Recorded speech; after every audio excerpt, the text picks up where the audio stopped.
a custom car? He didn't surprise me with anything, sadly. I saw him at the YouTube lounge, and I was like, that's Matthew Beam. Like, I talked about him in that Mr. Beast video. And he very clearly saw the video, and he also doesn't like me. Oh no. Because he just dead stared at me, and he was like, that was a really funny video, man.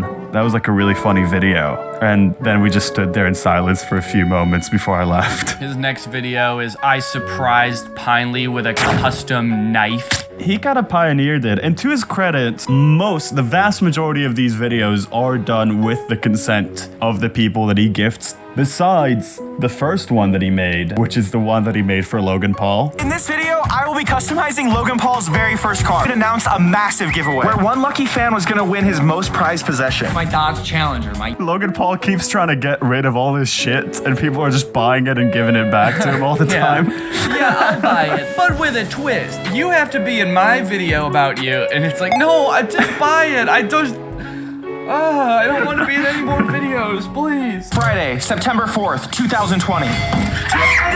Logan's announcing who wins the car today. And after waiting 20 minutes, Logan just posted on his story the winner's in Colorado.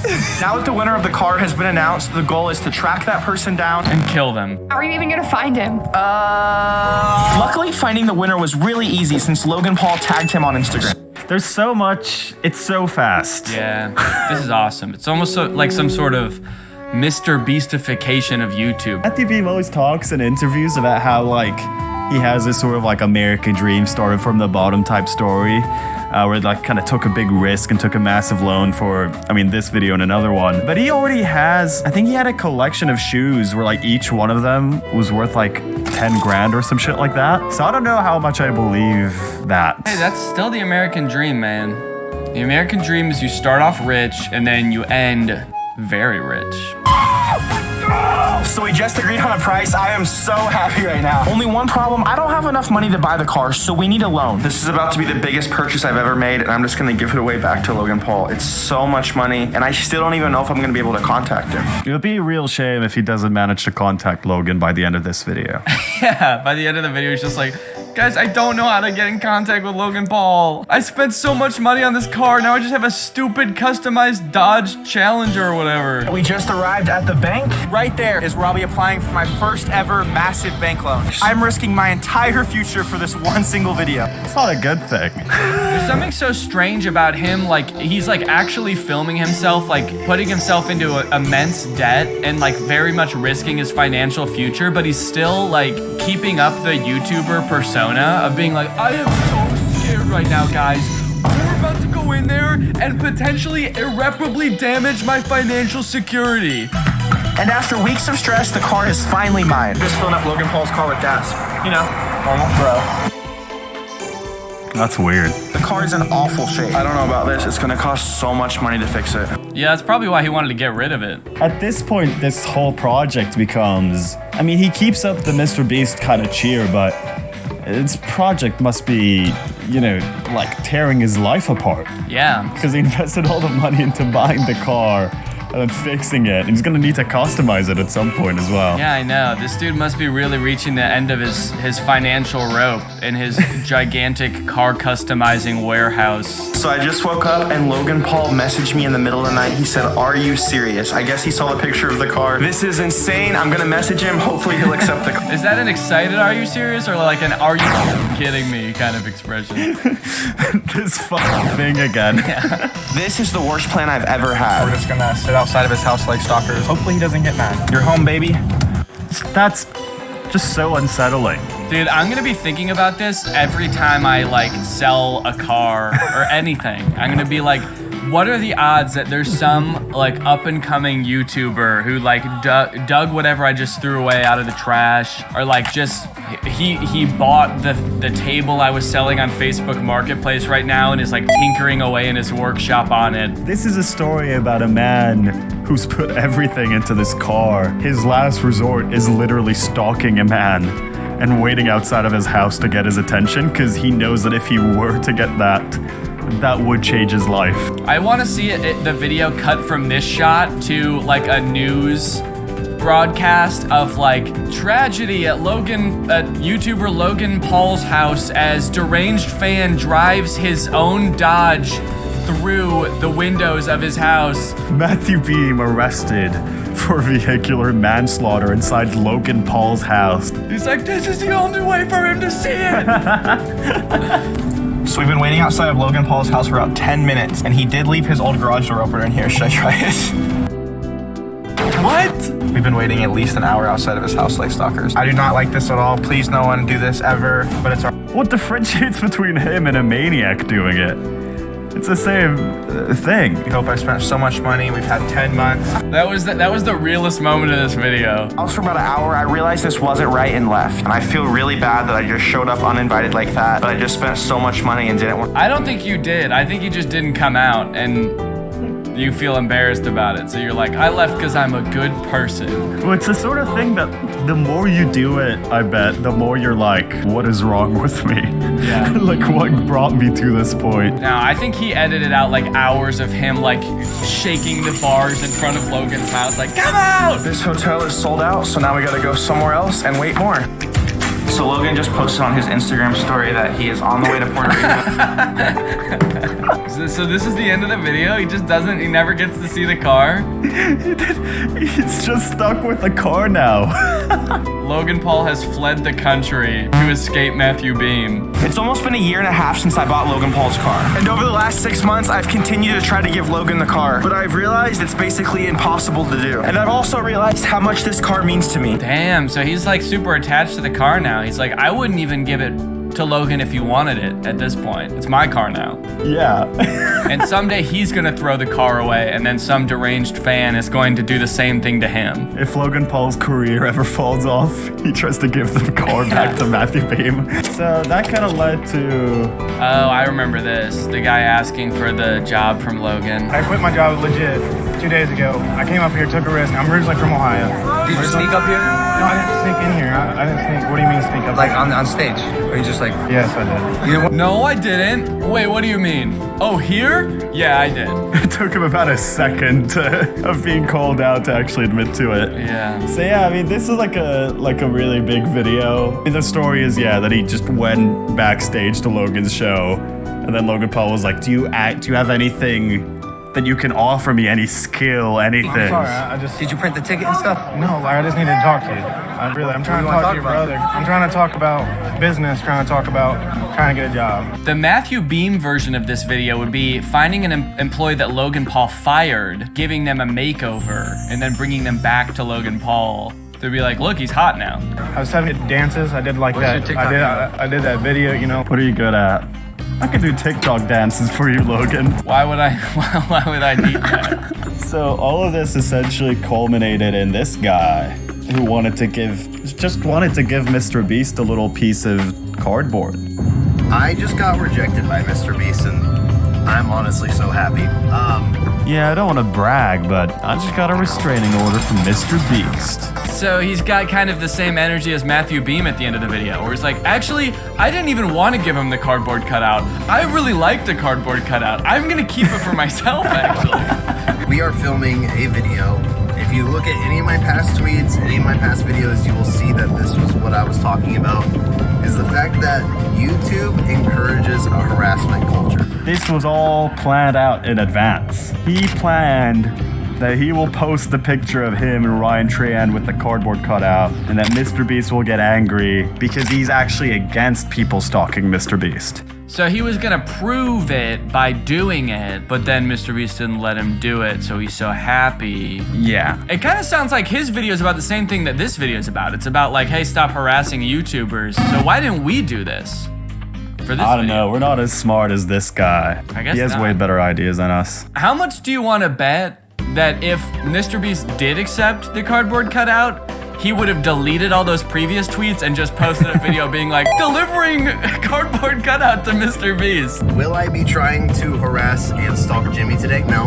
I'm going to respectfully not approach him in any shape or form. So I think he recorded a video, like a fuller video about this, where he says about the same thing. But he says that he drove, I think it was 4 hours to North Carolina to record this video.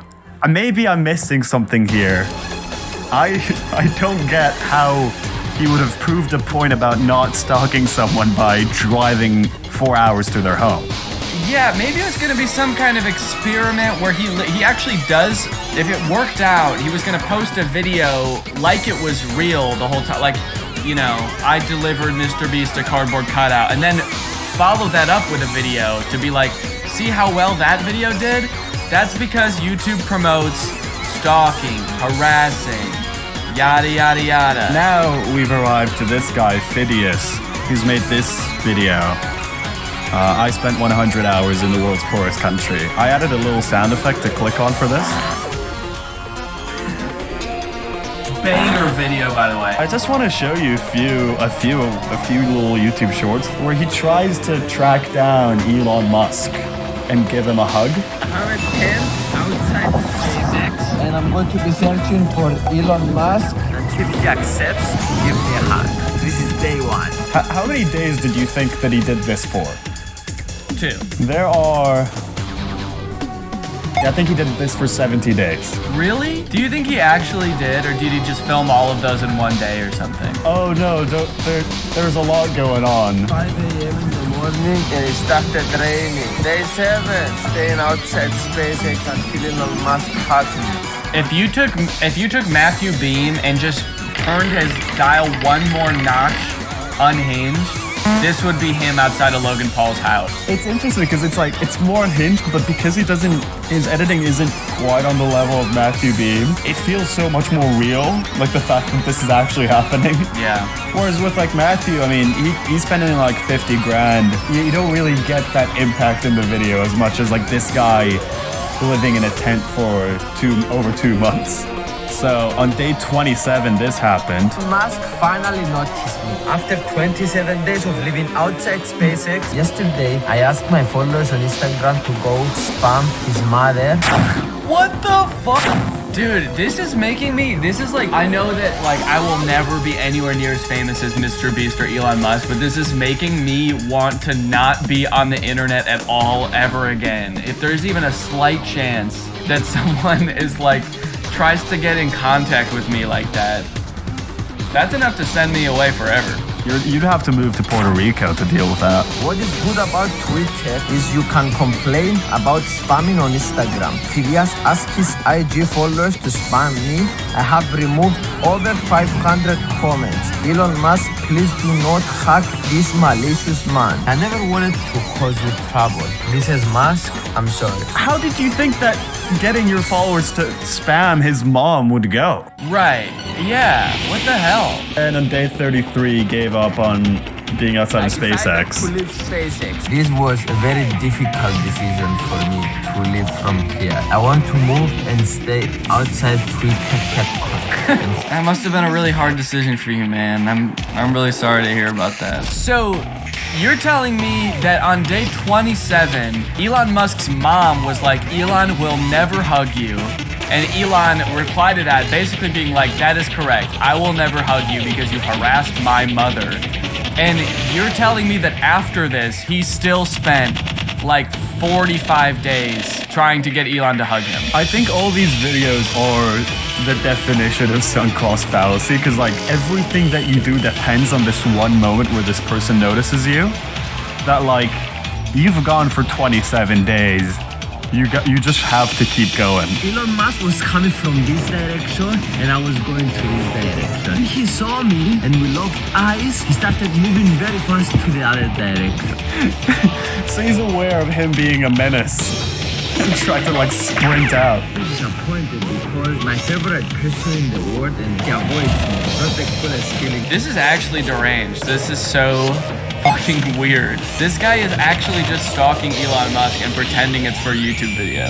You're living on the streets for 2 months just to hug a guy. If you remove the context of like, I'm doing this for a challenge, you don't really get something that's more stalkery than that. This girl is outside the Twitter building and she wants to meet Elon Musk, right? Yes. Why? Because if they keep trying to colonize Mars with robots, the Martians are going to attack us. So you want to save the world? Yeah. Do you think this gives them perspective? Yeah.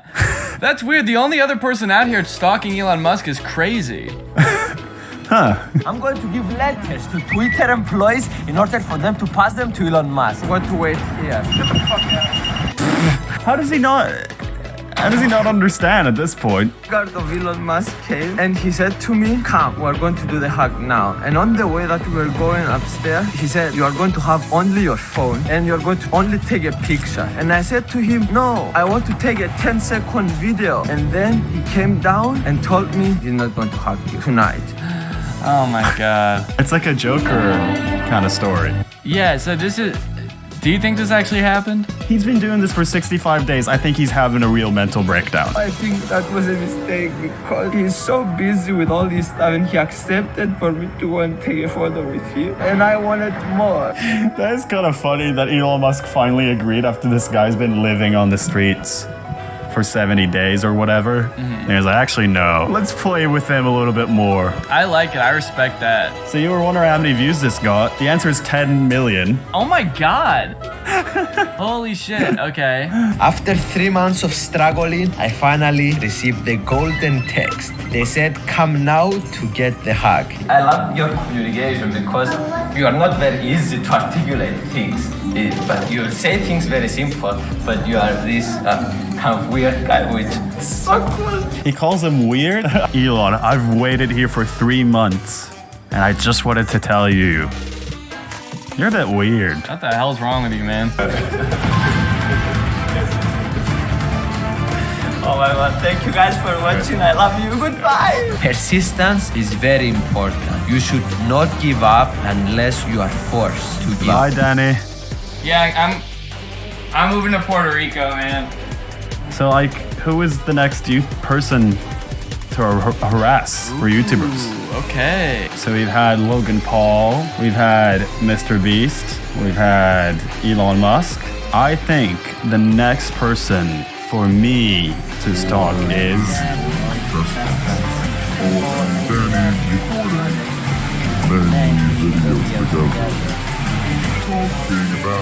It's you, Danny.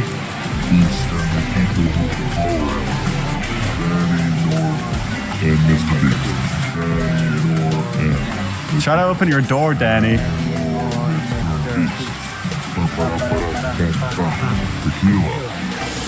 Try to open your door. You can try.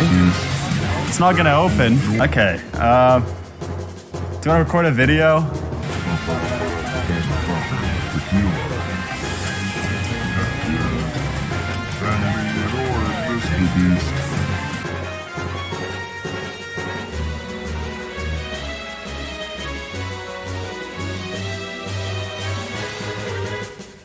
I recreated Willy Wonka's chocolate factory in real life. We're spending the next 100 hours in Go-Kart. I gathered some of my friends, and whichever one of us builds the craziest Minecraft item to impress. In this briefcase, I have...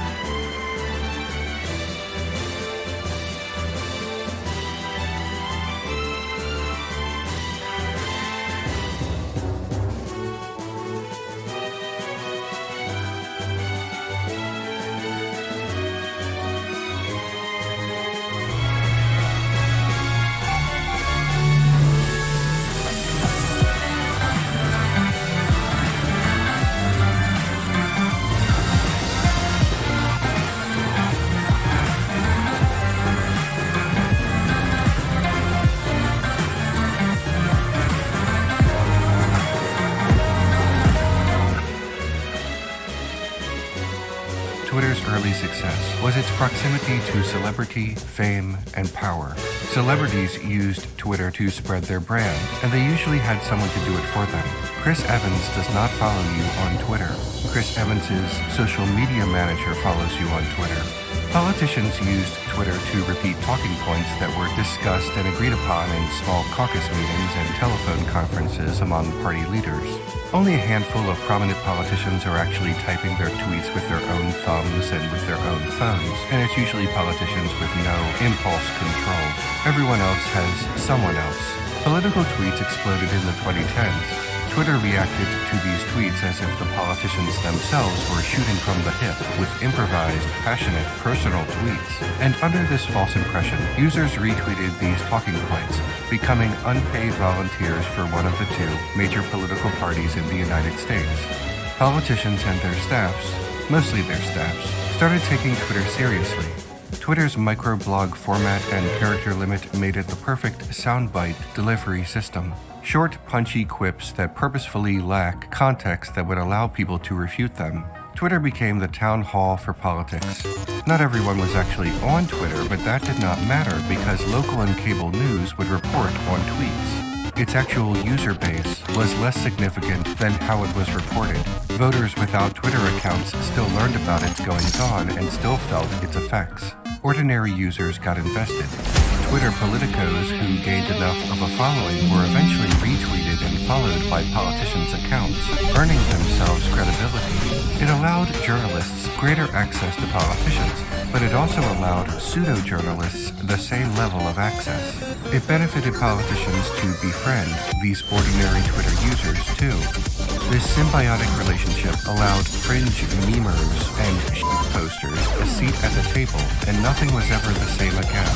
Politicians started spreading conspiracy theories that you previously could only find on your uncle's Facebook, and politicians became more hostile and uncivil because that was the format that people responded to.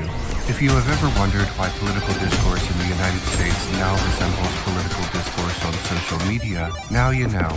On the Democrat side, party line towers like the host of Mueller, She Wrote could get invited to the White House.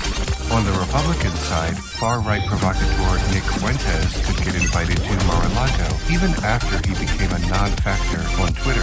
Conservatives and even far-right Twitter politicos could gain status through association with the Republican Party. The 21st century far-right resurgence was born on the internet.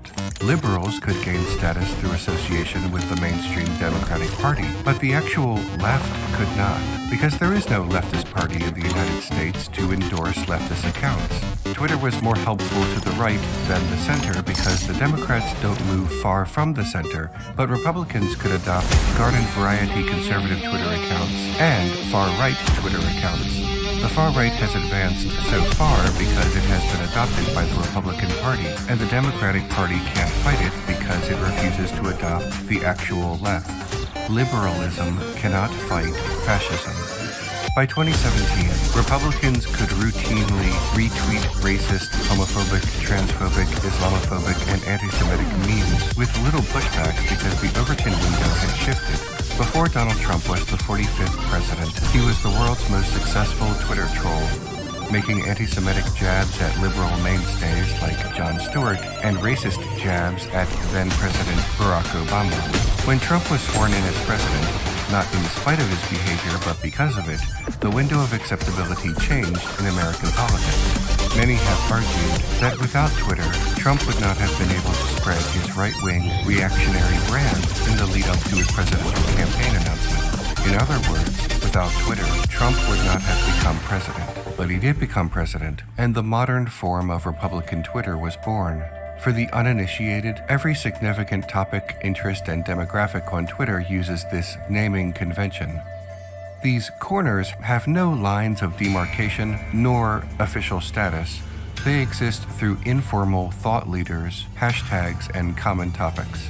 The modern form of Democrat Twitter was codified by opposition to Trump, a resist hashtag, and talking points retweeted by Democratic politicians. It's pretty obnoxious, and if you want to learn more, I already made a video on Democrat Twitter. To summarize, Democrat Twitter is where they say, Hillary warned us, as if her opposition to Donald Trump in 2016 was clairvoyant. She was the Democratic nominee. It would have been more remarkable if she did not say that Trump would be a bad president. You know who else warned us about Trump? Millions upon millions of Americans. Anyway, that's Democrat Twitter in a nutshell. Republican Twitter is characterized by an endless barrage of misinformation, unfunny and offensive memes, and the weirdest and worst personalities on the platform. Republican Twitter, much like the real-world Republican Party, is even worse than its Democratic counterpart. Republican Twitter has been changing lately, for the worse. Without Donald Trump, the right needed a new Twitter savior, and a gaggle of losers and thousands of bots elected Elon Musk as their new God King. Musk flirted with purchasing Twitter for some dishonest reason or another, and when he tried to back out because he was never actually planning to do it, he couldn't, and he was forced to purchase it. Now, the worst possible Twitter user owns Twitter, and everything is worse on the platform than it was before. As explained by Nilay Patel, editor-in-chief of The Verge, "You f***ed up real good, kiddo. Twitter is a disaster clown car company that is successful despite itself, and there is no possible way to grow users and revenue without making a series of enormous compromises that will ultimately destroy your reputation and possibly cause grievous damage to your other companies. I say this with utter confidence because the problems with Twitter are not engineering problems. They are political problems. Twitter, the company, makes very little interesting technology. The tech stack is not the valuable asset. The asset is the user base. Hopelessly addicted politicians, reporters, celebrities, and other people who should know better but keep posting anyway. You, Elon Musk, are addicted to Twitter. You're the asset. You just bought yourself for $44 billion. Most relevant to the topic of Republican Twitter, Musk lifted the suspensions of nearly every right-wing provocateur that was previously banned from the platform. To allow himself some cover, he also brought back some liberal comedian, but the real move was populating Twitter with people who might support him and shake things up. Hundreds of far-right, QAnon, and otherwise bigoted accounts were reinstated. These include transphobic crybaby Jordan Peterson, sexual abuser Andrew Tate, right-wing death of comedy account Babylon B, far-right fake news account Project Veritas, anti-Semitic downward spiral Kanye West, gormless loser and failed political candidate Sargon of Akkad, self-professed white supremacist and founder of the neo-Nazi website The Daily Stormer, Andrew Anglin, and a host of transphobic accounts like James Lindsay and Meghan Murphy. Kanye's account was suspended again, but nearly everyone else who came back is still there. Democrat Twitter got a comedian back that nobody really wanted, but Republican Twitter got back actual politicians like Marjorie Taylor Greene and the former President of the United States. His Twitter radio silence is only due to his current legal and financial obligations to his own social media platform, Truth Social. That will not last forever, and it's only a matter of time before he tweets again. The platform has become nigh unusable, and not only because of the constant breaks and errors, but because Twitter is now a cesspool of trolls. Remember message boards from 20 years ago and how there was always a handful of people who made the experience miserable for the 99% of the people who were just there to talk about their niche hobby? Immediately after Musk's purchase, they spammed the N-word over and over again to see if they could get away with it. And guess what? They did. Republican Twitter adopted these racists and weirdos as their own rather than pushing them to the side for being extremists. As explained by Charlie Warsaw of The Atlantic, in just a few months, Musk has actively worked to elevate a particular right-wing anti-woke ideology.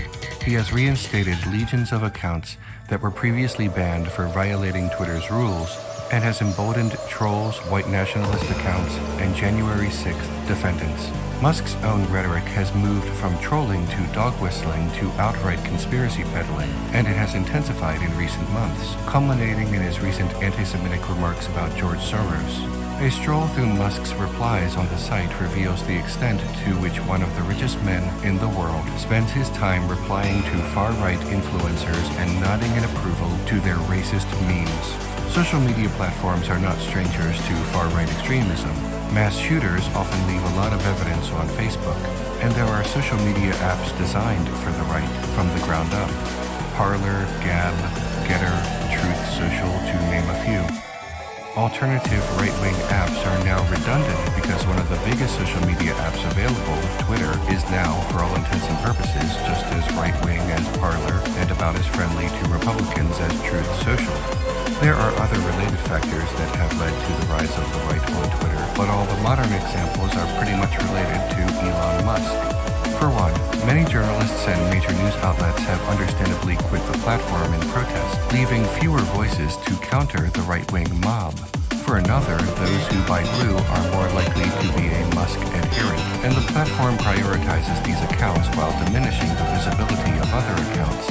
Disinformation, propaganda, conspiracy theories, and outright lies are being pushed to the top. The loudest voices are often the worst voices. For yet another, Twitter has banned left-wing accounts that expose fascists. Twitter permits Andy No to have an account, but not Chad Loader. Twitter permits Richard Spencer to have an account, but not it's going down. There are no rules. There are simply favorites, and Musk has been playing favorites ever since he grabbed power. And finally, now that Musk has fired a tremendous amount of Twitter employees, content moderation has become almost non-existent. Troves of right-wing accounts have noticed this and have taken advantage of the situation by mass flagging accounts that don't share their politics. Musk has created a safe haven for the right. When conspiracy theorists need to promote their nonsense, they have a friend in Musk. Twitter always had its problems, but these problems have been exacerbated and joined by new problems ever since October of last year. It's not a great place to be, and the one corner of the website that has benefited most from the chaos has been Republican Twitter. To any Musk followers who wish to claim that their lord may not be a registered Republican, I don't really care. Neither you nor I have access to his voter registration card anyway. What matters is what someone does, not what someone claims.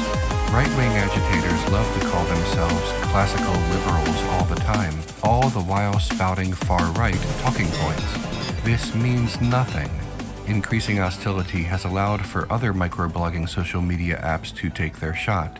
Blue Sky's temporary invitation-only model has proven helpful in keeping out most ne'er-do-wells from the platform, whereas Threads, a new project from Facebook and Instagram owner Meta, has almost immediately become a hotbed for transphobia, right-wing creeps, and brands desperate for a Twitter alternative. But that's a topic for another day. So, who are the thought leaders of Republican Twitter in 2023?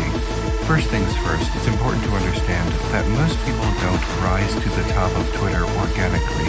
Right-wing troll Cat Turd has his following and status artificially inflated by Elon Musk himself. This was confirmed in some leaked documents. Ben Shapiro and his colleagues have significant funding from conservative groups, and the celebrity Republicans like James Woods have status outside of Twitter. Still, even among the fakes, there are winners and losers. So who are the unofficial spokespeople of the conservative brand in U.S. politics? It's mostly a collection of fallen celebrities, pundits, and conspiracy theory weirdos. Those three things are not mutually exclusive, but let's categorize this to keep it orderly. Kid Rock is a musician who was popular in the brief period in the 2000s when record studios were throwing anything and everything against the wall in the absence of real stars and real talent. Kid Rock stuck to the wall, did well for himself, fell off, and rebranded himself as a political figure who flirted with becoming a United States Senator. He's the former president's favorite artist, or at least that's what it seems like. Kid Rock's most recent political statement of sorts was a song and an accompanying music video about how millennials are wimps and love participation trophies. Talking points from about 5 years before the song dropped. It was so embarrassing that the world's nicest guy, Weird Al Yankovic, dunked on it. On Twitter, he's infamous for homophobic slurs and sexist, vulgar statements about Taylor Swift of all people. Kid Rock has a staggering 1 million Twitter followers because even though he's a joke, he's still one of the biggest Republican celebrities who wastes his time on social media. Scott Adams is a cartoonist who is most famous for creating Dilbert, an unfunny strip that became, well, more of itself as the years passed. Adams started to incorporate more of his own politics into his humor, and the reviews were not kind. A professional comedy writer fell back on the so-called one joke. I identify as something. You do this for a living, Scott. What the hell? Adams boasts nearly 1 million followers. During the height of the pandemic, he suddenly became a science skeptic, like so many other Republicans, and made a lot of wild predictions that ended up not coming true. In 2020, Adams claimed that his Dilbert television series was canceled because of anti-white discrimination. In 2023, Adams called black people a hate group and that white people should just get away from them. The distributor for Dilbert cut ties to Adams, understandably, which effectively ended the comic strip. Recently, he has stated that he will create a sequel comic strip, Dilbert Reborn, through an online subscription service. Yeah, okay, good luck, dipshit. Ben Shapiro is a talking head for the conservative news website and media company The Daily Wire. If you can think of a political issue, Shapiro has probably tweeted about it and has probably had the most extreme right-wing position. He is anti-choice, even in cases of rape or incest. His position on Israel and Palestine is extremist, even by the current apartheid standards. He believes being gay is a mental illness, and he is among the most transphobic voices on the platform, and that's saying a lot. Shapiro boasts an astounding Twitter following of nearly 6 million. Nobody knows how many are bots, but that's still about 6 times higher than Kid Rock.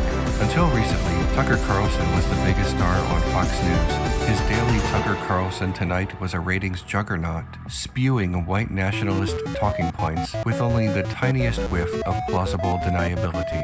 He was also huge on Twitter, and when he was tossed from Fox News because of some of his private comments, he found a new home for his videos on Twitter. Not another news channel, not even that weird video website with Steven Crowder on it. No, Tucker Carlson thought that a platform designed for short-burst microblogging seemed like the perfect place for an hour-long news program. His views have completely collapsed. Can you make a living from being an internet troll? Apparently, as Cat Turd has proven. Real name Philip Buchanan, Cat Turd is a right-wing weirdo pushing 60 years old, a talentless poster who tweets antiquated liberal tears memes, exactly the kind of humor the right loves. Yes, congratulations on noticing when people are upset. You're a real American hero. Cat Turd is an election conspiracy theorist who is desperate for the approval of Donald Trump to give his life meaning. Leaked documents have proven that Cat Turd is one of the few accounts that were artificially inflated by Elon Musk. So he's not really successful. He's more like astroturfed into relevance by Musk and Trump. He's a nobody that gets to pretend that he's a somebody because of an artificial follower count and his sycophantic connection to power. So what now? What's next for Republican Twitter and Twitter more broadly? Republican Twitter will continue to get more and more toxic right alongside Twitter itself because no corner of the platform has benefited more from its recent breakdown. Conservative Republicans will cry that they are merely free speech absolutists, and then when you ask them about what specifically they want to say, they will either cower from the question or respond with slurs and bigoted statements. The only saving grace here is that right-wing groups are so cantankerous and volatile that they have already started to self-destruct and splinter. Ben Shapiro is realizing what it means to advocate for the farthest right politics possible and be surrounded by people who usually desire those same policies, Nazis. His status among Christian nationalists as the one living Jewish man that they will trust has been damaged by an influx of the worst people imaginable to the platform. Steven Crowder is having some kind of blow-up with Candace Owens. Matt Walsh is crying foul about his transphobic movie not working on the platform. And Cat Turd has seemingly turned his back on Elon Musk. You made this mess, Elon. Now live with it.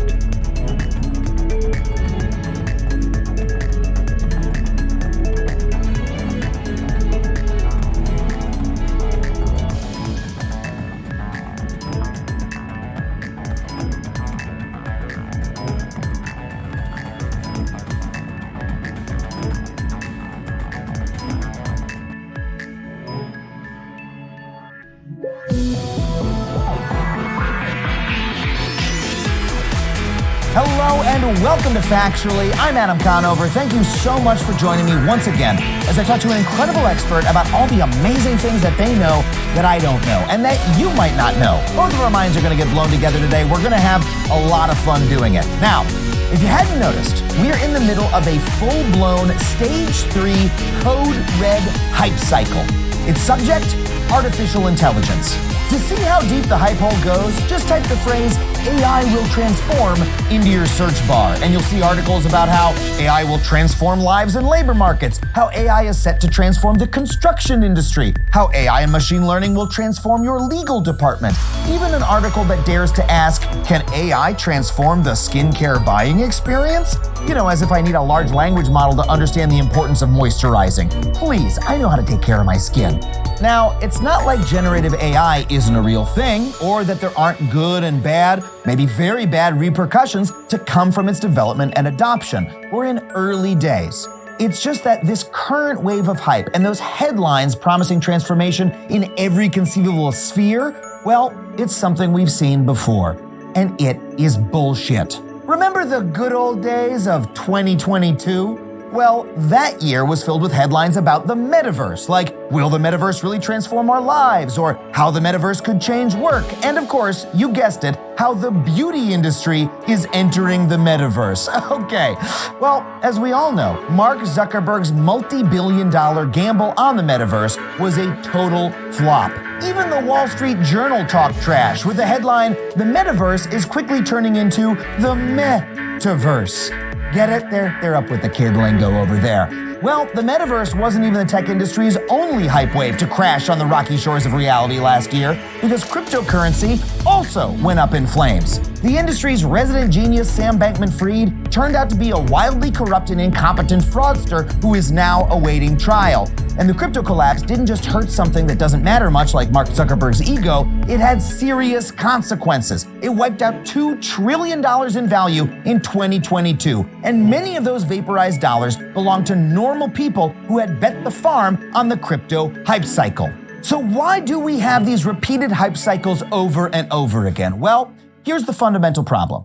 The tech industry is structured around having a new, completely transformative technology roll out every 2 years or so. But after the invention of the internet, smartphones, GPS, and the mobile internet, they've started to run out of low-hanging fruit to blow our minds with. A lot of the important technological innovations have now already been made, so these companies now have to resort to telling us over and over again that whatever new magic potion they've come up with is going to solve all of our problems. And, some of it might turn out to be magic, but at least some of it is turning out to be snake oil. So, whenever we're caught up in a tech industry hype cycle tornado, like the AI one we are in right now, we need to remember that this hype is being created by huge corporations and investors who have a financial stake in us buying into the bullshit. And for that reason, it's important that we all remain skeptical, to keep our critical thinking faculties intact so that we can dissect the hype to figure out what is real and what is fake. And our guest today is absolutely brilliant at doing just that.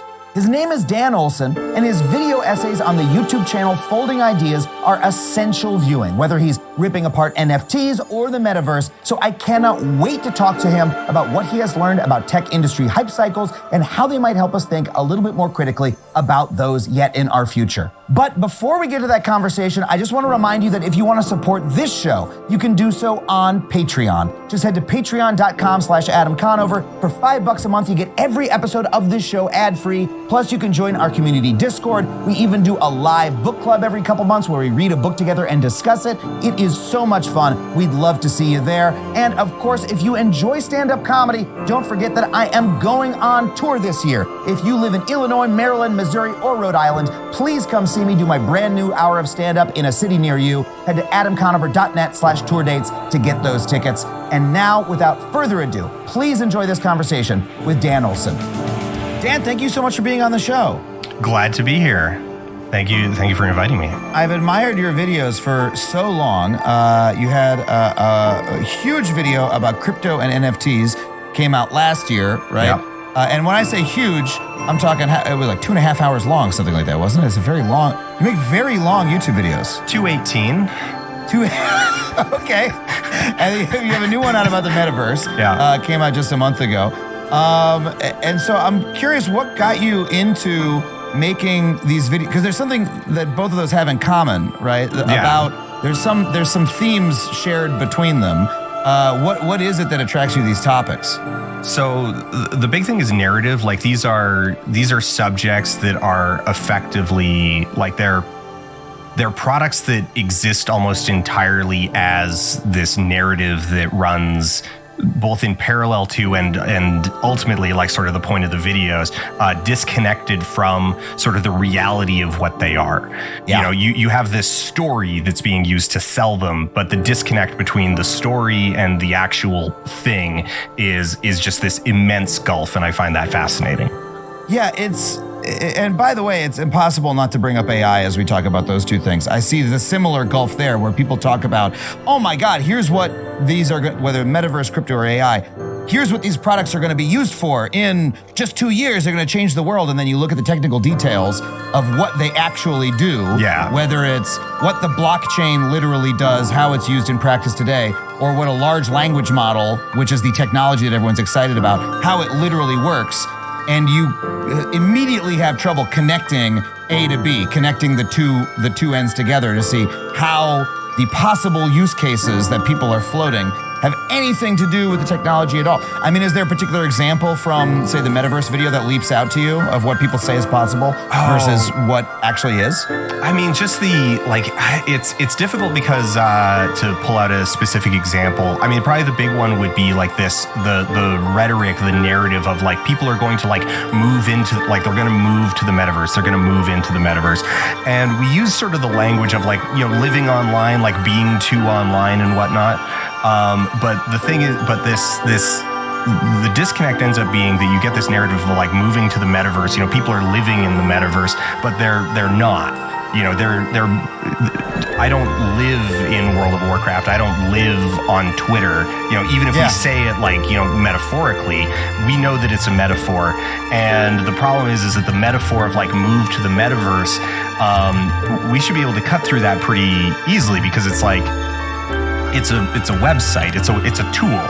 And so the question of like, are we like, so really that metaphor is saying, one, it's either just completely incoherent because your body won't fit inside your computer, or if we take it metaphorically, it's saying that it's like this is going to be a medium by which we engage with a whole bunch of other like specific use cases, and it's like, okay, but that second one is a lot more boring and it's also falsifiable.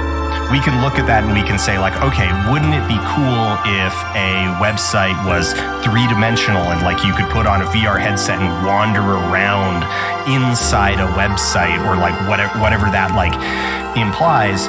But the thing is we've been trying that since the 90s, you know. I remember VRML. Yeah, VRML.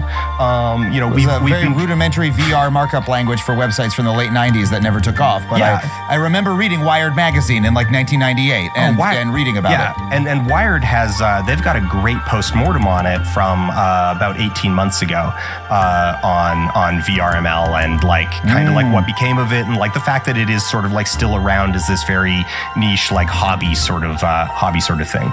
And so the thing is we've been trying this for decades, and we know that at the end of the day, text and like being able to flatten a website and being able to interact via buttons and hypertext and all of these things, and like, you know, you have a cursor that you can use to hover over things and that can pop up new information and all of that.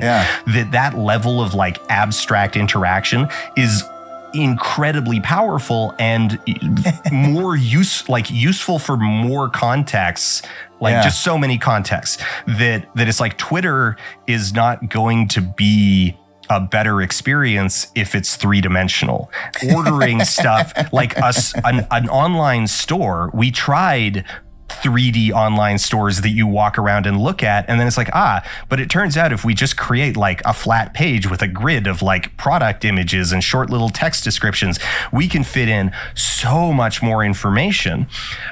Because at the end of the day, like the benefit of going to something in the store is like the tactile nature of the product that you're looking at. Like you can touch it, you can see it, you can feel it, you can weigh it, and it's like all the metaverse stuff, they gesture towards that. You know, Mark Zuckerberg having his presentation where he's in a fencing match against someone.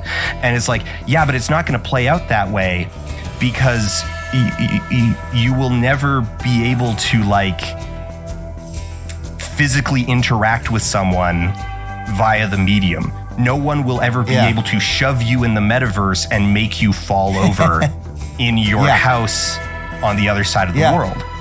That's just physically impossible. There's so many ways in which, and you've name-checked like 5 of them, that people who are promoting these technologies seem to fundamentally misunderstand reality when they're promoting the technology. And it's a number of different types of realities. You just mentioned, for instance, the reality of being a physical being instantiated in the world. Yeah. Right? And the ways in which, that extends past just, okay, I have a screen on my eyes and I've got some gloves on, right? Yeah. That can maybe interact with my fingers. Being extended in reality, there's a lot more senses than that. There's proprioception, your sense of, I think I'm pronouncing it right. Proprioception, where your hands are relative to your body, Yeah, where your physical body is, stuff like that no set of goggles is ever going to be able to reproduce. And so there's that misunderstanding. Then there's the misunderstanding of how people actually use technology. Yeah. As you say, the reason Amazon was able to dominate online retail wasn't because they made a facsimile of a physical store. It's because they realized the most important thing was people being able to buy stuff as quickly as possible. I have a thought that I need a thing with Amazon. If I'm an Amazon Power user, I can buy it within 30 seconds and have it shipped to my house and stop thinking about it. Whereas if you have to have a virtual avatar that's wandering around in a store, it's going to take a million years. The point is the convenience. And then the last thing they seem to misunderstand is how these businesses how real life businesses actually work. One of the things that shocked me the most about the metaverse was the claim that you used to see it all the time. If I got an item in one video game, I could then bring it to any other video game.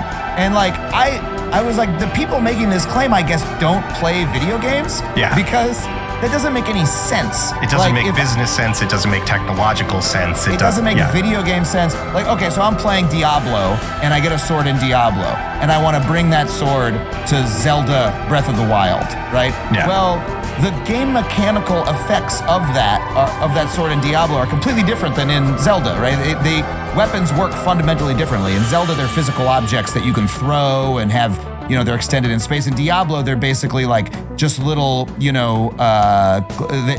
all about the stats, right? Yeah. And the effects that it has. So that would require, if that were to actually happen, Diablo could create an item. Every single item in Diablo would have to be recreated in Zelda by the people at Nintendo. To okay, what did this lightning spear do in Diablo? Okay, how do we make that make sense in Zelda? And then there'd have to be a hook to have every single one of those items come in. And Nintendo is not going to fucking do that. No. Because they don't give a shit about taking items from Diablo and putting it in Zelda or whatever else. The amount of work it would create for an extremely marginal benefit. How does it benefit Nintendo or anybody playing a Nintendo game to bring in a thing from it? So it's just it's a failure to think through the basics of what your own proposal entails is sort of the shocking thing that is lacking in these, in all these predictions about crypto, metaverse, and I would argue AI as well, although we can get there in our conversation. Yeah, it doesn't make sense as a business decision. It doesn't make sense as a technological claim, and it doesn't make sense as a creative claim. The thing that third one is probably the one that rankles me the most about those kind of claims is that it denies intentionality to things that people create. And this goes from this is a big thing in a lot of the AI pushers as well, is that it's it fails to consider that people make a video game. Humans make a video game in order to say something, in order to create a specific type of experience, in order to have a world and interactions and emergent properties and instrumental elements and all of this, and that interacting with those is fun and rewarding. and players play the game in order to experience that experience, things, Okay, so a good example of this that just came out yesterday, speaking about AI, was this just hit, I think, Twitter yesterday. The NVIDIA CEO unveiled, did you see this video? Their new AI NPC. This was it was a keynote address by the CEO of NVIDIA. Apparently a big deal because he doesn't give addresses very often. And so he unveils this tech where you go talk to an NPC in a cyberpunk style video game. Okay. And you use your real voice to talk to him. You say, "Hey Steve, what's up?" And then Steve goes, "I'm not feeling so great. There's a bunch of criminals in the area and they're being controlled by a mob boss." And you say, "Oh, where can I find the mob boss?" with your actual voice. And they go, "Oh, well, you can make a left down there," and he's, et cetera. The guy talks back to you. But it's talking back to you via a large language model, right? Yeah. Which means it's not scripted. They've they've given it a bunch of text and it's giving you text based on your, its processing of what you've said to it. And so according to the CEO of NVIDIA, a very important video game company, very important company in video gaming. This is how we're going to talk to NPCs in the future. I'm watching this going, no, we're fucking not. No.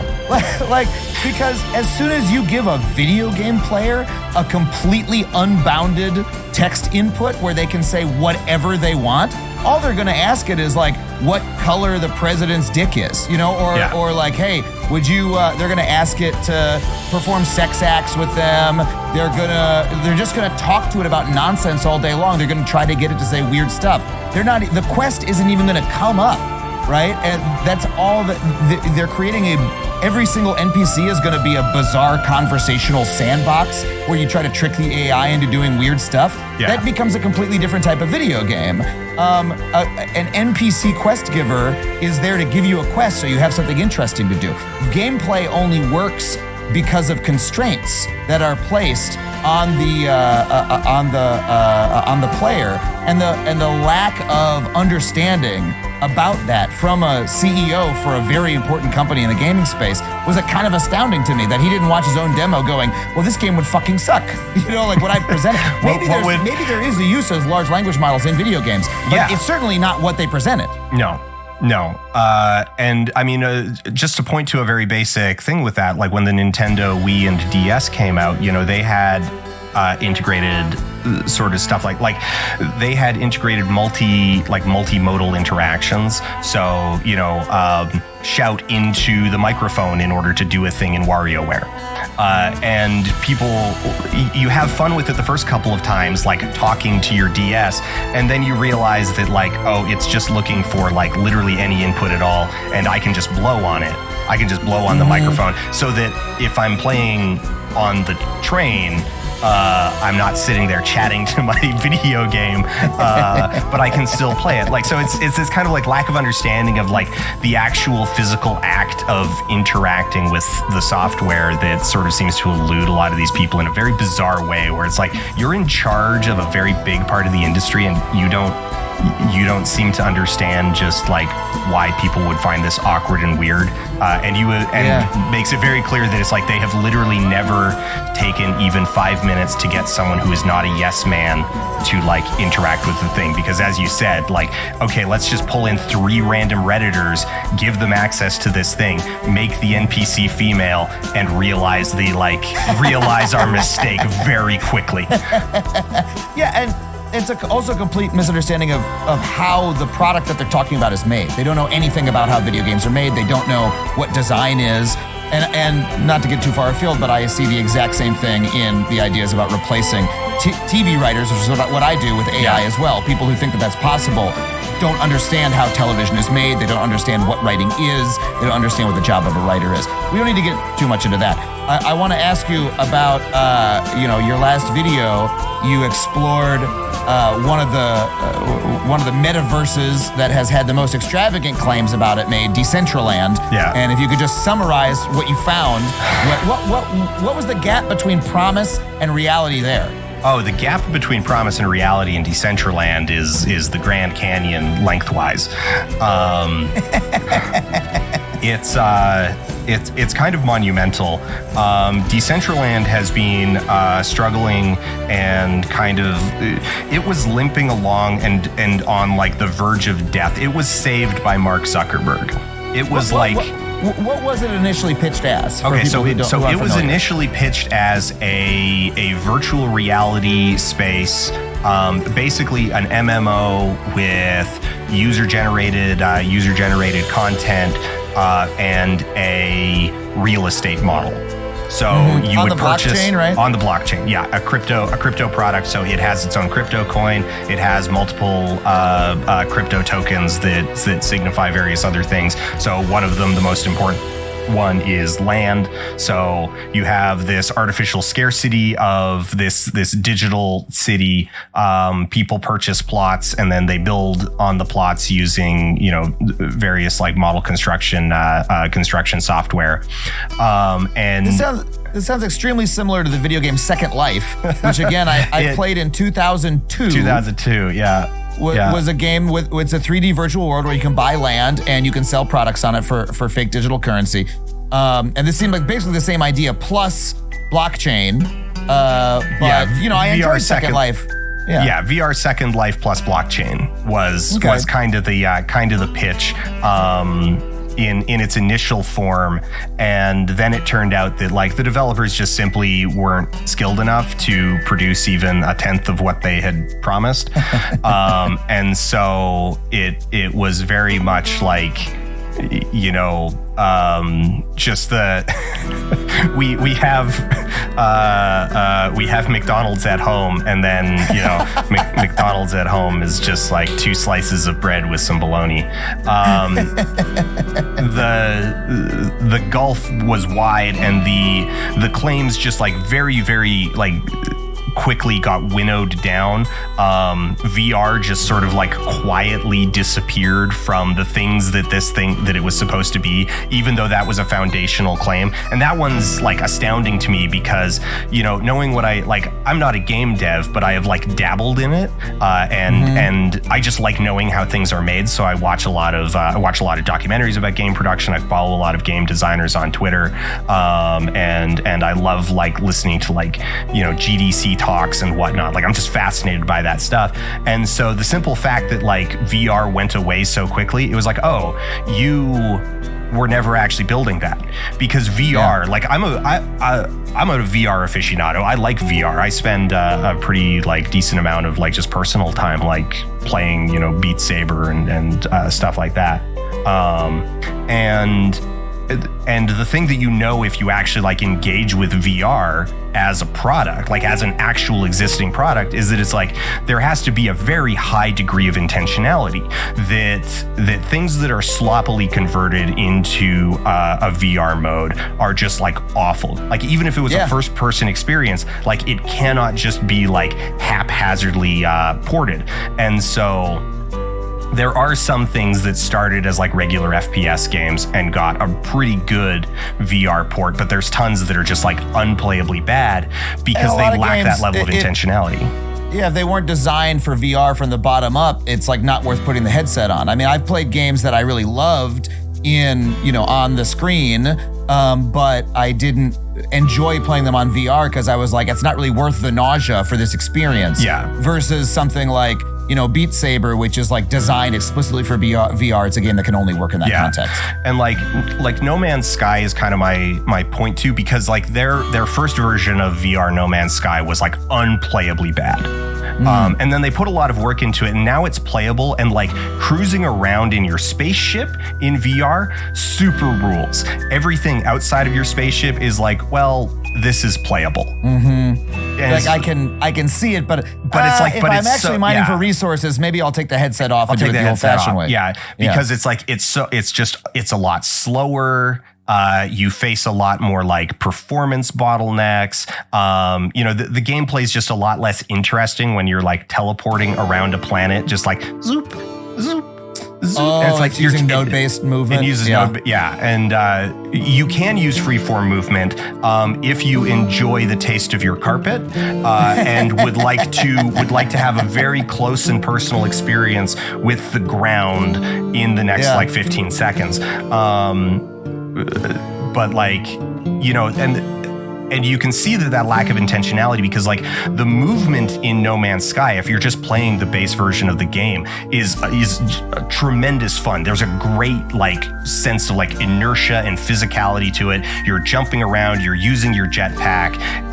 You know, exploration in that game is just it's a delight. You can just do it for hours. You can get lost on some no-name planet that like doesn't even have anything you want and just waste hours exploring because moving around is enjoyable.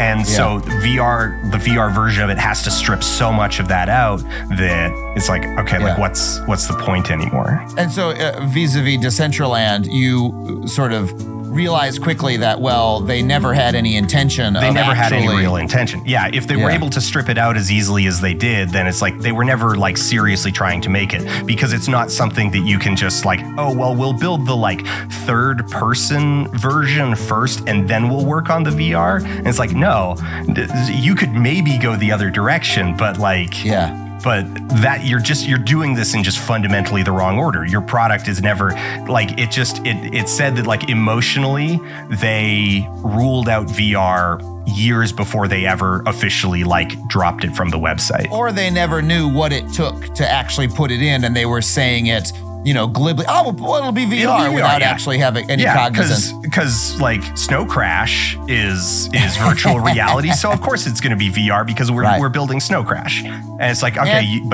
they had no idea of what that actually meant. And this is meant to be one of the main like flagship crypto metaverse projects that people invested a ton of money into it, my understanding is. Yeah. But when you go and actually explore it, it's like it's sad trombone. It's like this is garbage. This is sad. It's kind of a bummer. There's so little to do. It's so janky. Yeah, and one of the big things that you see, like just from the software side, like going back to this notion of like deliberateness in the production of things, that it's like that Decentraland posits this idea of VR, the Ready Player One, like all video games are just one giant video game. They're all based on the same backbone. And Decentraland shows us this like, oh, that's actually like just kind of a bad idea. because your base layer is going to impose creative and technical decisions onto then everything. Yeah. It's going to have a physics model that then everyone needs to like start with and then modify in order to build what they want, and that's going to have an indelible effect on everything down the road. And that means that if an update like changes how gravity works ever so slightly, every game, everything built on top of it is then like impacted. Yeah. The lighting model, the rendering engine, like all of these things, like those change. But it sort of fits this fantasy that a lot of these tech CEOs have, where like, oh, everything in the future will run on my product, whether that's Unreal Engine or my crypto blockchain or my, Mark Zuckerberg, whatever he believes himself to be building. So you said Decentraland was saved by Zuckerberg. I actually didn't realize that. In what sense was it saved? Because of the whole pivot that they did, renaming to Meta and announcing that they had dumped like literally billions of dollars into developing the metaverse. Suddenly, like metaverse as a pitch word just massively takes off. And so all of the speculators then go like, oh, what else is like a possible metaverse like thing? Where is metaverse? What is metaverse? How can we metaverse? Do I have a metaverse? Are you a metaverse? And so Decentraland, which had been like limping very slowly towards its grave for a year already up to that point, suddenly sees this like huge resurgence in the value of Mana, which is their crypto token. A whole bunch like land sales suddenly spike as people, a big thing was actually just a wave of people who were like trying to be super early because they're like, I bet people stupider than me are going to not know what Mark was talking about. They're gonna not realize that Decentraland isn't the Facebook product, and they're just gonna like buy this crap and I can flip it for a quick buck. Yeah. And presumably some of them were able to do that. Yeah. And that's been the story of crypto for the last couple years entirely, until it finally, we seem to have entered a longer period of crashing. But that pivot that Facebook did was so massive, to call themselves Meta, to pour, at this point, tens of billions of dollars into developing something that sucks, that nobody wants. I did a video on this as well. I talked about it much more briefly than you did. But like the amount of money, the sheer amount of money that Zuckerberg has poured into this, while creating such, talking about Horizon Worlds, his metaverse, such a turd of a product. Like, I've used it. It's unplayable. There's nothing. At best, fine. Like, it's worse than Second Life was in 2002. It's worse. It looks worse. It plays worse. You can do less in it. There's less people using it. And he's not just invested so much money into it, he changed the name of the fucking company.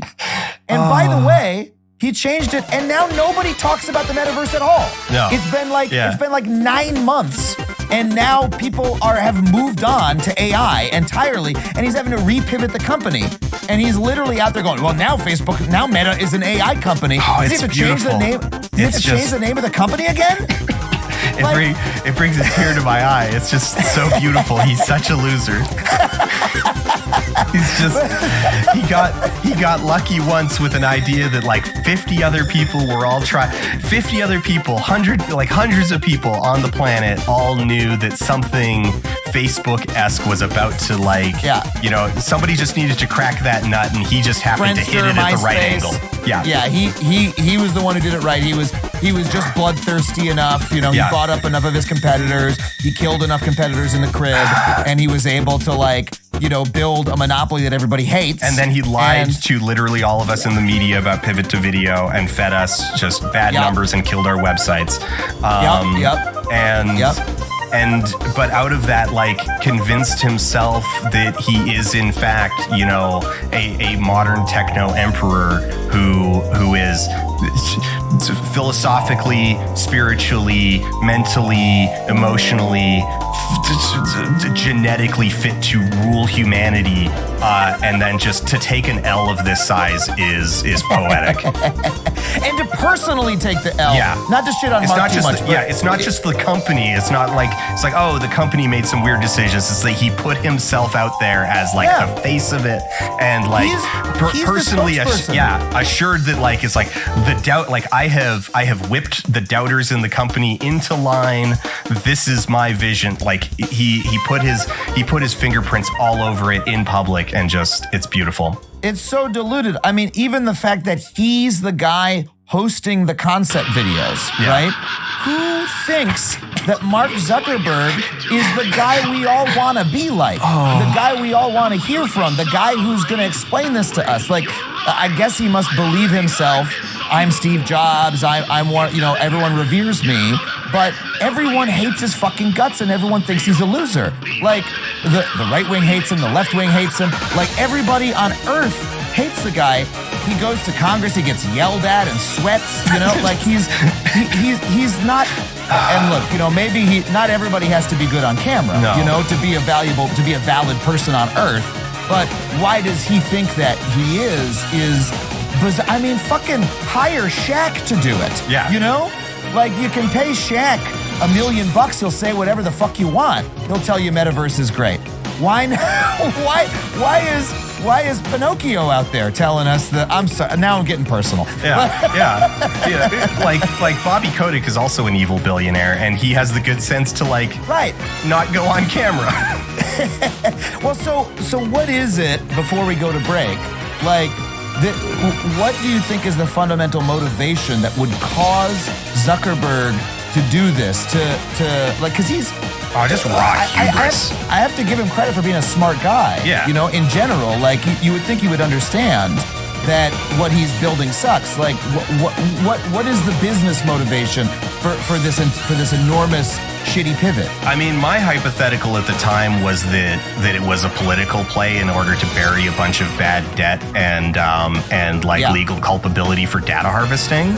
And I don't think that's the shiny been, thing. And that hasn't been that.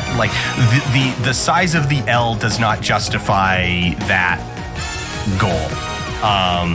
Though there has been demonstrably some of that in the intervening time, but I think I don't know.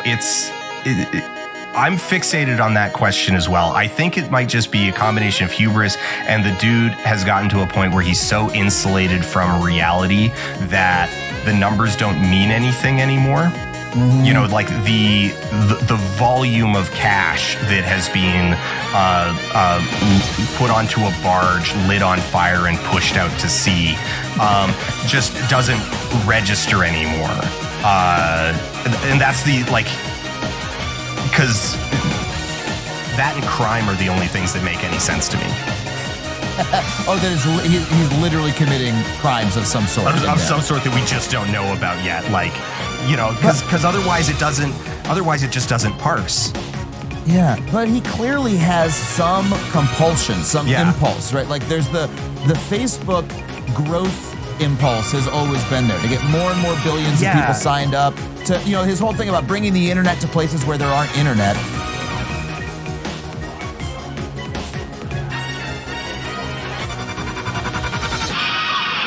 Now this is epic.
Ruin right around the corner and then Help Wanted 2 after that, I knew if I wanted a marathon time I could be really proud of, it had to be now.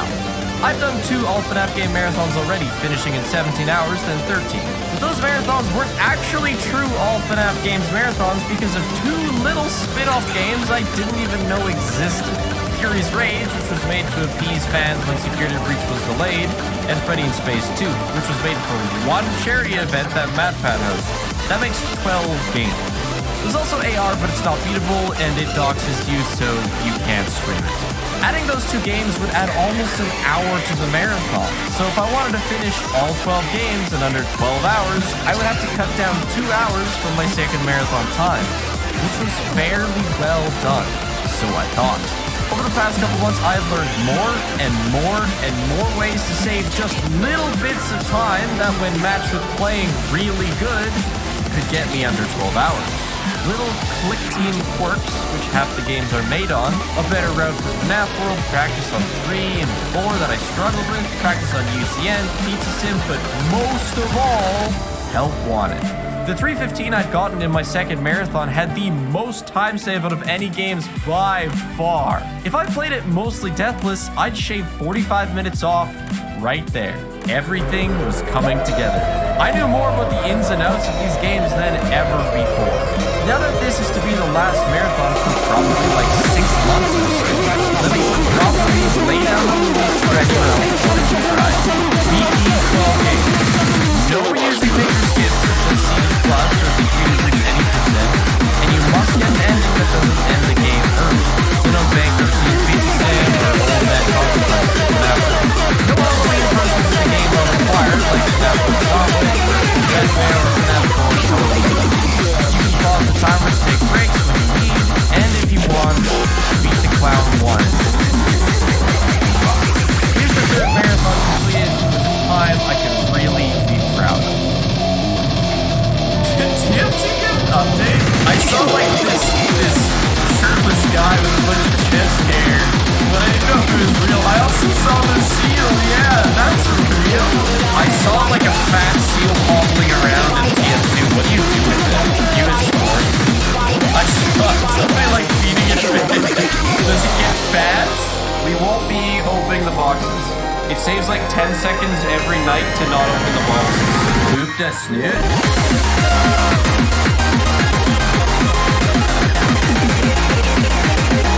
Yeah, too bad. Oh, poor Poppy Possum. Crying. Oh, I can't annoy Biff by spamming congratulations. Congratulations! You have earned access to additional only content! Poor spammer. If I don't die in FNAF 1, it will be on a very saucy case. A little bit of deets with practice. We discovered a really nasty... What the fuck is his name? The yellow Freddy with teeth. Is it Fred Bear? I always forget. We discovered a really nasty Fred Bear glitch where if he goes in the closet, you die. Like, you die. That's it.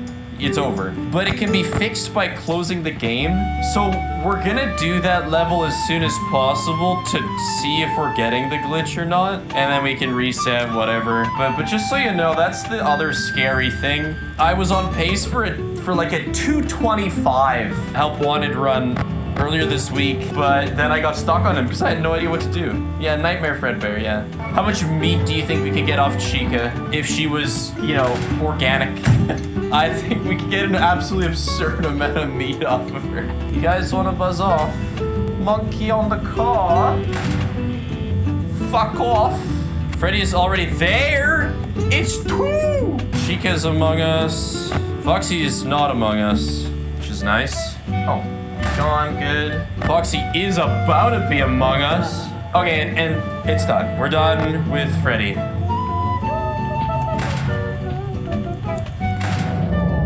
And the night ends. Presto! Yeah, see, I got that shit down on lock, chat. It's time for everybody's favorite lullaby. Just kidding, we don't need it yet, so fuck that. Chat, have you ever been hung by, like, rope before? Obviously not by your soft spots. Once, I was making a music video and wanted a 6 shot of me doing like a 2-finger push-up, like this one character does in, oh my god, I don't even remember the show. Demon Scythe show with like death. Anyway, I want him to do it. So I tied my feet to the yeah, Soul Eater, thank you. Yeah, Soul Eater. I tied my feet to the rafters in my garage and like went over the edge to do a 2-finger handstand. And holy crap, did it hurt. I never thought hanging would hurt so much, but my ankles were in so much pain afterwards. I got a sweet shot of me hanging from the rafters with 2 fingers, but oh my god. But I always thought that hanging would feel like when you hang from monkey bars, which is an overall chill experience.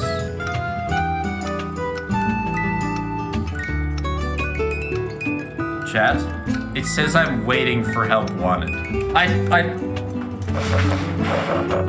God damn it. I think it crashed. That's so sad. Oh boy. Things started so smoothly. No VR lag, but now this. After I'd been playing tons of VR, completely problem-free. So I've been liking throwing my objects at the animatronics when they show up and I have my mask on. So I like prepare my ammo. And then chat, you're on mask duty, and that's the night. Now we just hang out doing the things. Have any of you been watching the Skibbity Toilets? I binged the entire series a couple nights ago. Why do you think it's gotten so popular? Like popular is an understatement. It is multiple videos that have more views than anything Markiplier's ever put out. And it's been out for like a month. It's for children? Yeah, but I watched it, so clearly it's got something going on. And all of you know about it. I know the absurd numbers are of the kids, but like, you know, men will watch anything. That's definitely a big part of it. You're not wrong. But it's got like a whole ass storyline going now. The lore is like, you got the toilets, and they're fucking on the camera dudes, but then the camera dudes get like speaker dudes that fuck on the toilets, but then the toilets get stronger and they fuck on the speaker dudes, and then the camera dudes get TV dudes, and then the TV dudes fuck on the upgraded toilets, but then the toilets upgrade even more.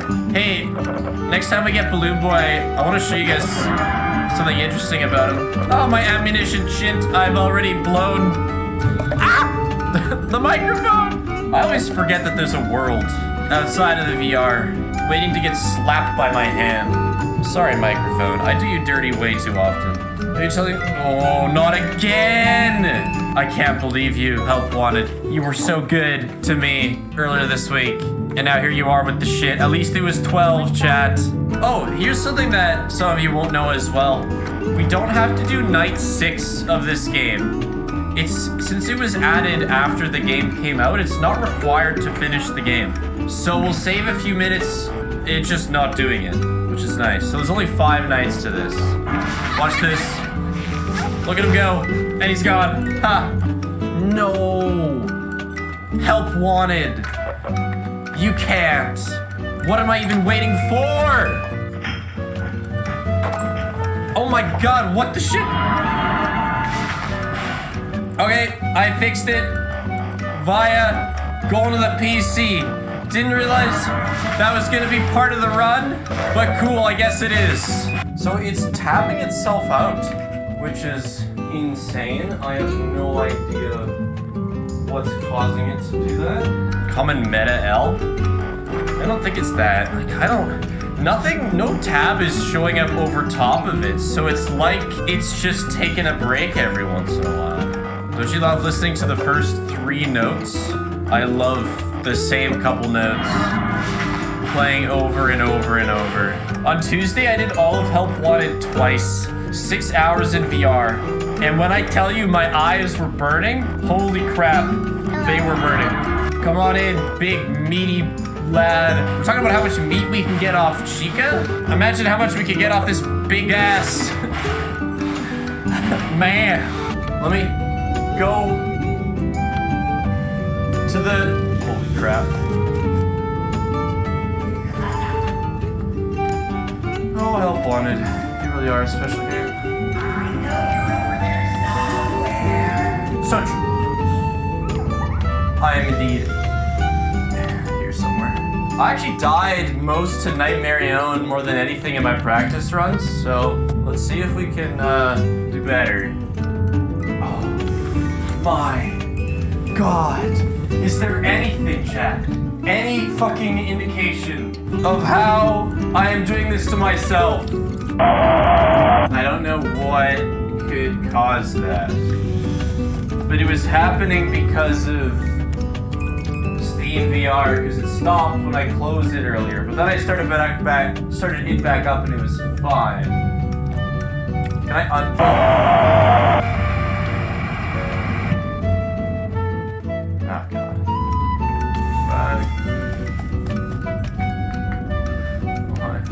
Missing that first grab is always so scary. Alright. 1, 2. Actually, I just wait for the puppets to get upset. It feels like my birthday. Did you have a gift for me? Damn right. Gift of a... I don't even know. Alright, it happened again. I can't, chat. I can't. This is... I gotta restart my computer. Suddenly our funny little oopsie started happening constantly, so I paused everything to try and fix it. Getting tabbed out in so many minigames would just mean death, so something had to be done. I was on such a good pace, having only one death that was my fault, and on a short minigame. Our first attempt at fixing it, turning off my PC, didn't work.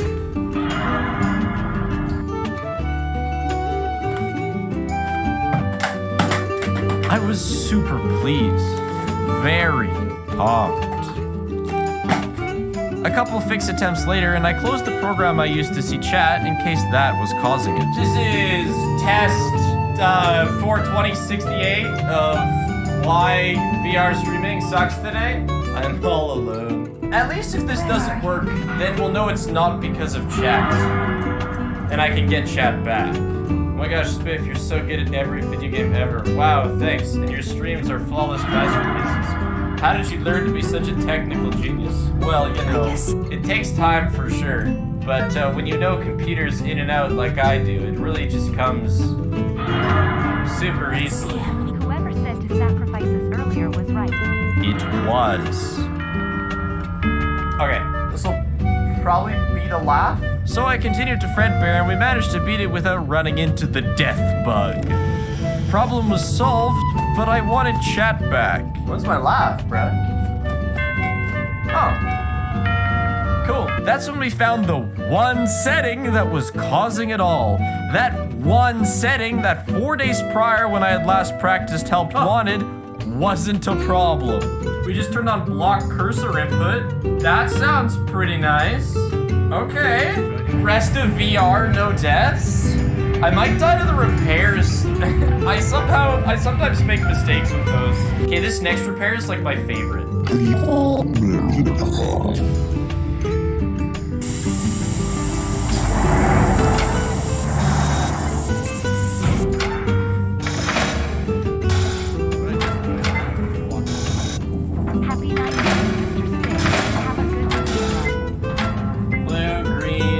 Red. Okay. Wrong red.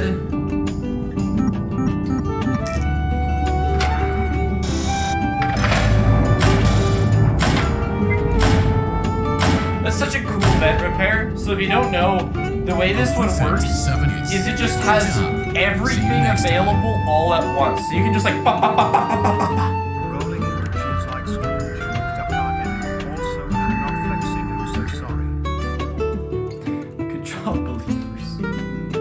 Not flexing, by the way. Good thing I'm in his head, chat. I'm sorry to be the bearer of terrible news, but a steel wall producer just confirmed that there is no map of what it ruined. I don't believe him. I'll find him out of bounds. Don't believe the lies, chat. Alright, yellow's among us. Yellow. Gotta find a red. There you are. Alright. Yellow, wait, no, blue, yellow, red. That's our order right now. Blue. That might be it. That might be GG.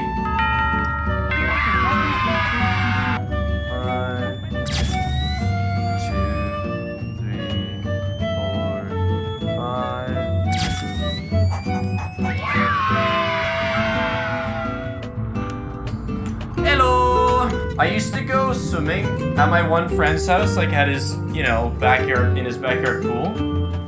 And he had a tube. And I was insanely allergic to his tube, but it was still worth it. But I'd come home with like my entire upper body was bright red. Get fucked! Plush Baby 2. This one's actually a little bit harder in my opinion. Now that I know the spots, at least. I wanted to ask why there is a Eat a Banana reward. There's a banana reward because somebody DM'd me. I'm just like, I bet you won't add a banana reward for 1,000,000 balls, lol. And I said, bet. And then I added it. That is it. That's all there is to it. Oh, that's such a rare spot. I always check it, but there's never anybody there. What is my most embarrassing moment ever? It's probably P related, but I saved the P stories for FNAF 3. It's more of a FNAF 3 time. Guys ready for this Bonnie gaming? Great job. Deposit the well done. Deposit the write-up. Good job. To open Bonnie's faceplate, carefully press well done. Something is not right. One of those notes, press the blinking button again to verify your work. Great job. Bonnie is in tune and ready for his solo. Let's close him up. Simply well done and place it in the lost and found bin. I'm playing in VR and in IRL trying to not well done. Touch Return the music box my to Freddy's microphone. chest cavity. Great job. Bonnie is in tune and ready for his solo. Let's close him up. Simply replace both eyes in the same order that you removed. See you next time. My bad, chat. I made a little bit of an oopsies. I forgot. There have been customer complaints about Chica's inaccuracies. Good job. Activity. I will try not to die anymore. I shouldn't. I mean, we only have FNAF 3 left. Blue, green, blue. Where's the fuse? Chat, it's gone. There was no fuse. Oh my gosh, here it is. Good job. Bruh. Alright, just FNAF 3. That's it. That is all that is left in VR. Yeah, probably my most embarrassing moment was when I was at a sleepover once and I went to go pee and I just didn't drop my pants and I just peed myself standing at the toilet. So I borrowed my friend's sweatpants for the rest of the night. But it was crazy. What a critical error. Mission failed. No. Mission failed unsuccessfully. Worst thing you could possibly do. But yeah, I did just forget. Yeah, I was really tired and I just forgot. When I was injured, I was in a cast for a month. And during that time, like, I get up to go to the bathroom like twice a night. It's insane. I guess I have a tiny bladder, I don't know what, but I go to the washroom like twice a night. I didn't want to have to walk to the bathroom in a cast, and my solution for it was a bucket underneath my bed that I'd empty in the morning. And it works pretty well. But then, I don't know if I forgot to empty it the very last time, or if the bucket was just still down there and it smelled nasty. But anyway, hey, trust me, Chad, if you have a cast, it's not fun to go to the bathroom. Anyway, Julian slept over. Julian and his brother, Anthony. And they slept on the floor beside my bed. So, Julian would wake up in the morning and be like, David, your room smells like piss. I was like, I don't know what you're talking about, dude. Like, everything in here is washed semi-regularly, at least. And, this goes on for a couple nights because they stayed for a week. And I think on the third night, he, reaches into the bed and he's like, David, you have a piss bucket underneath your bed. His head was, right at the underneath of my bed, so he was inhaling the piss bucket for, 2 nights straight. And I don't remember if that still had anything in it, but there's always still residue, right? 5 nights at piss bucket. So, bad news about young boys who are left to their own devices. They sometimes go a while without changing clothes, right? That happens. This goes back to Anthony and Julie. We went swimming once. Astral spit, more like astral piss. We went swimming and they had I think they did like swimming, like actual swimming. So they had Speedos. The point of this is that they had Speedos.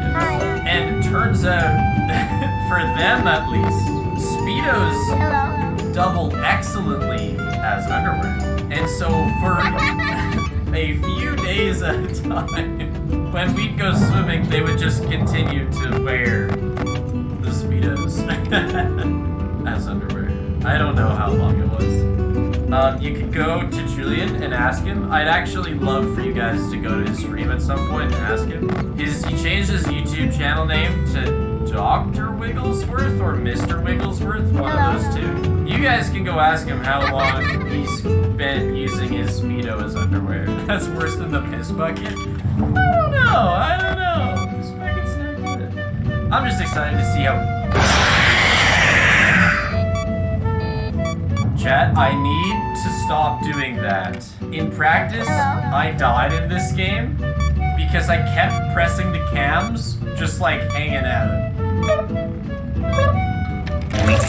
This is the second last minigame of Help Wanted.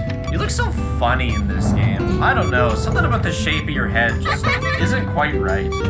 Poke the Freddy in the cam. Go back, and then the night should end. Anytime now.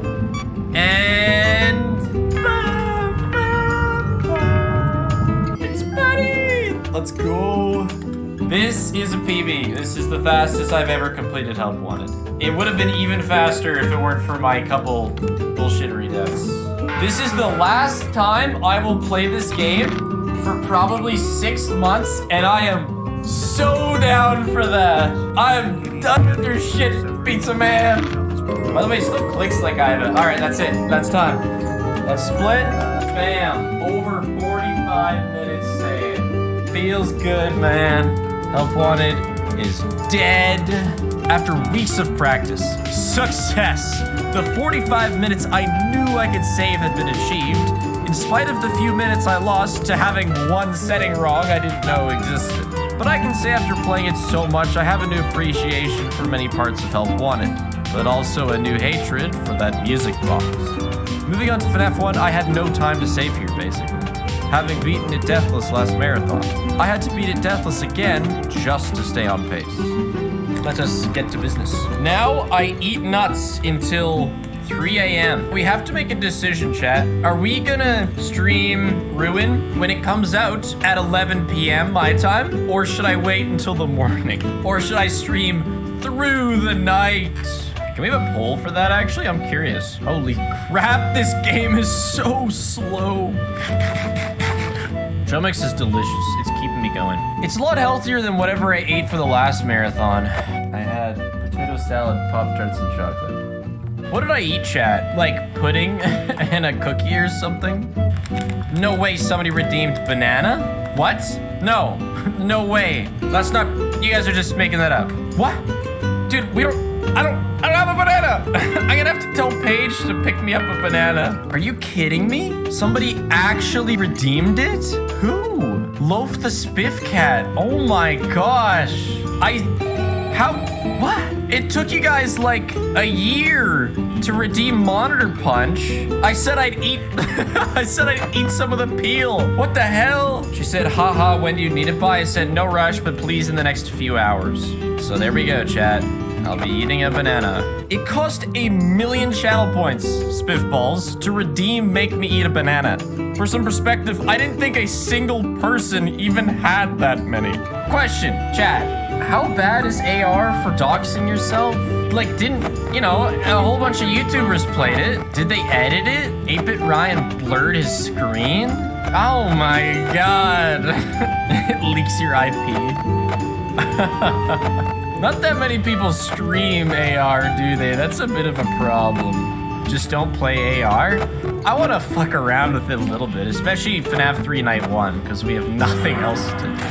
If I remember correctly, it will show a Google Street View map of your block and houses when you are trying to lure animatronics to your location. Why can't there be like a streamer mode? These really are goofy games. This does make me very happy about the length of VR nights. Some of the minigames truly have short nights. I can't believe it's not over. Oh my gosh, okay. You play too good, it's boring? Should I scream at everything that happens and panic constantly? Oh my gosh, 2014 game I've played like 24 times. I'm gonna not have Foxy come once this entire game.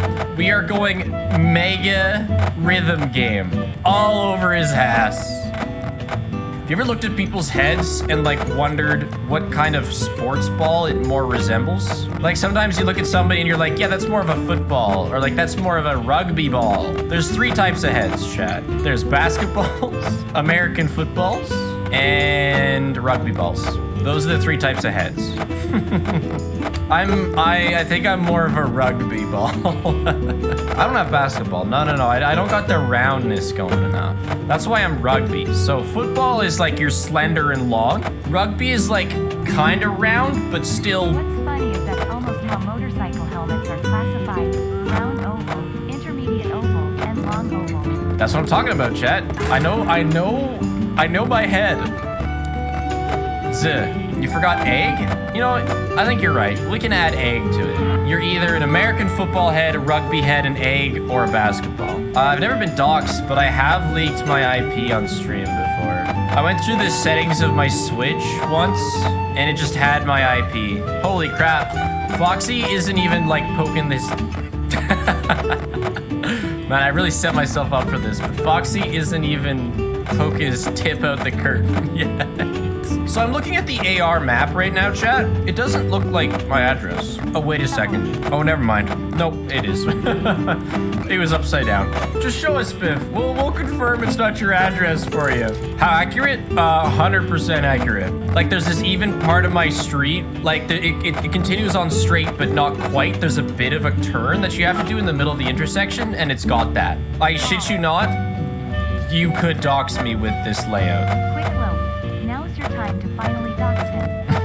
Loaf comes in, like somehow knocks the phone over. In terms of making this a category, I think not including AR is the play because streaming AR is worse than I thought it was. Yeah, if I could get a 4 a.m., that would actually be, thank you. All right, 4 a.m., 32%. It's okay, I guess.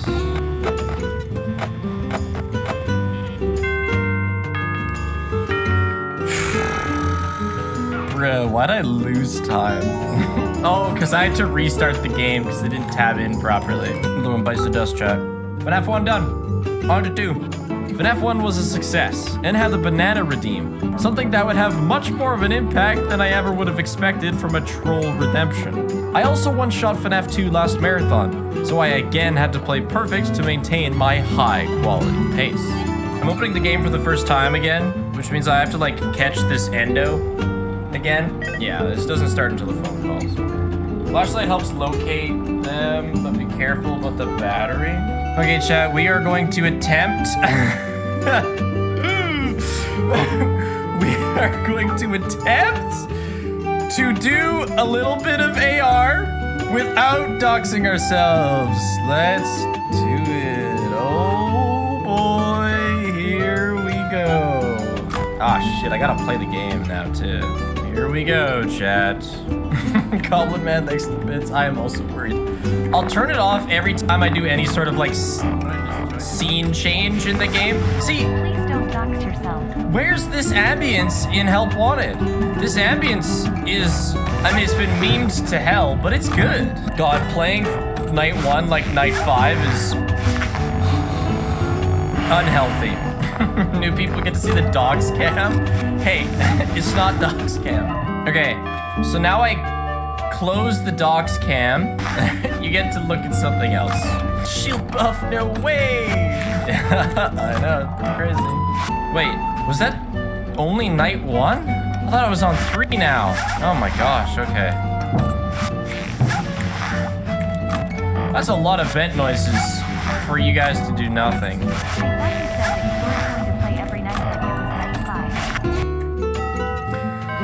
I lied.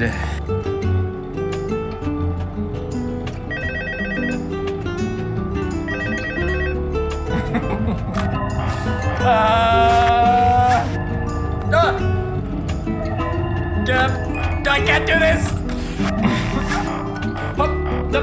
Did I get him? I don't know. Freddy, no. This is insane. Oh, I saw him. No, did I miss? Okay, it's over. It's over. It's over. We lost. No, I did use the shield buff. In fact, I used 2 shield buffs. I got XP for losing to Freddy, chat. All right, 2 more Super Sweat nights. These nights should be actual gaming, which is nice. I'm not just gonna be macroing out of my mind for no reason. Yes, I heard about the 10,000 bananas in like an hour you would die or something. Yes. Unfortunately, I am not proficient enough in banana guzzling to even get close to such a feat. Nice banana emotes. It takes the chat box a little while to figure it out, so please keep using it throughout the day. No!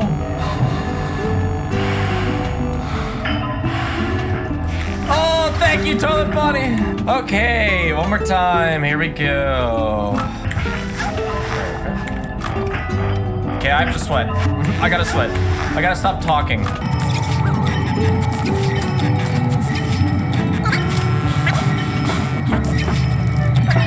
Paige is calling me. I can't respond, chat. I'm balls deep in night 5. Oh. Okay. Yeah. Paige is gonna get the banana. Finishing the 2 Five Nights at Rhythm games, now time save was available ahead of us. I've always struggled to beat FNAF 3 Deathless because something bad always seems to happen, and despite my practice, I still don't know all the weird ins and outs of what to do in every possible situation. But if I could beat FNAF 3 in less than 3 deaths, I would save some good time. Us versus Bear Endo.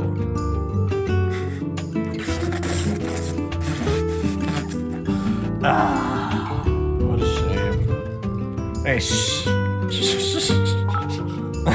We'll just have to take that out of the VOD. Alright. Let's find the Bear Endo. Oh, god damn it. I missed it. Again. Back. Oh, missed it again. God damn it. This is like actually kind of hard. I don't have any electricity anymore. I'm out of zap power. Yo, low-key, we just got a vent terror at 12 a.m. on night 2? Chill! Holy man. Uber eats the banana, do you get it faster? Paige just got it, chat. There's no rush. You'll be fine. Use the banana cat. Yeah, it's working now. I don't think I could die from eating a banana peel, but there's only one way to find out. I'm not gonna eat the whole banana peel. I'll eat some of it. Please do this on night 5, man. Are there any animatronics you think you could beat in a fight? Well, with absolutely 0 doubt in my mind, I could beat Security Breach Peepaw. So what do I do with my friends in this game? Play with us? You can send animatronics to friends? Invite them to dinner? My first friends. Literally nothing. Send them animatronics? Okay. If you guys send me animatronics, I'll show them off. Does anybody have like an extra Liberty Chica? That's gotta be... It is. I wanna get a funky one that somebody sends me. I'm only getting Bear Endo. Naked Endo. Should I zap static, chat? When I see static, should I zap it? Or do I wait for them to show up in the static? Okay, this is gonna be a bit of a toughie.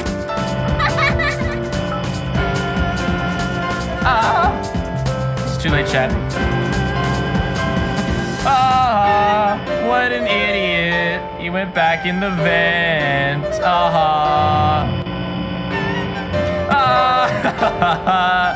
He went in the vent again. What's the game I'm the least confident in? Honestly, maybe 4 or Pizza Sim or this one. Does anyone else end up seeing faces and patterns in static It's just you. You are going crazy. Is Golden Freddy like the hardest enemy in AR? There's something out in the distance. Fun time Freddy from one of you. R.I.P. I have once again perished in AR. Why? Is it like a time limited thing that I have no flashlight? The charge carries? How do you refill your flashlight? Money? or is it money or time? Okay, this is serious gaming. Light 5 doesn't fuck around. Hello.